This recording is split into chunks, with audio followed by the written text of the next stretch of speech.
Why are people touching this man's crotch? This statue is in a cemetery in Paris. Tourists queue up to touch it, and guides laugh and talk about fertility and luck. But the man buried here is a 22-year-old journalist who was shot and killed in 1870, and his name is Victor Noir. France at the time was ruled under the Second French Empire, under Napoleon III, and he had a very tight grip on politics, the press, and the courts. And journalism was a very dangerous game if you were going to criticise the regime. And Victor Noir worked for a Republican newspaper. And in January 1870, he was told to go to the house of Prince Pierre Bonaparte, cousin of Napoleon III, and challenge him to a duel after an insult was published in the paper. It was meant to lead to a duel, but it never did. Bonaparte lost his temper, pulled his pistol, and shot Victor Noir at point-blank range in cold blood. And there was no serious punishment.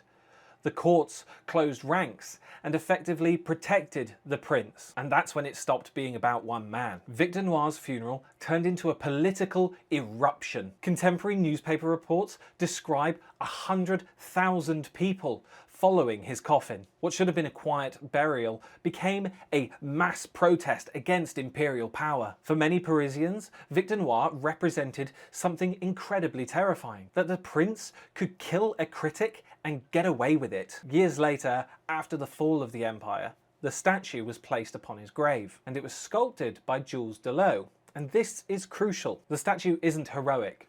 It's not idealised. It's not triumphant. He sculpted Victor Noir exactly how he fell. His hat to the side, his body slack, and life cut short mid-step. It's a political image of injustice. He also included the anatomy of his real human body. Now, there's no evidence that people immediately started with this folklore.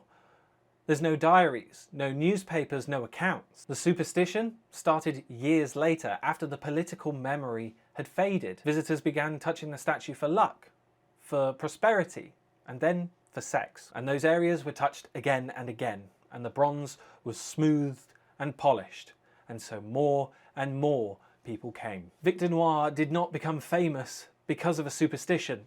He became famous because he stood up for what he believed in.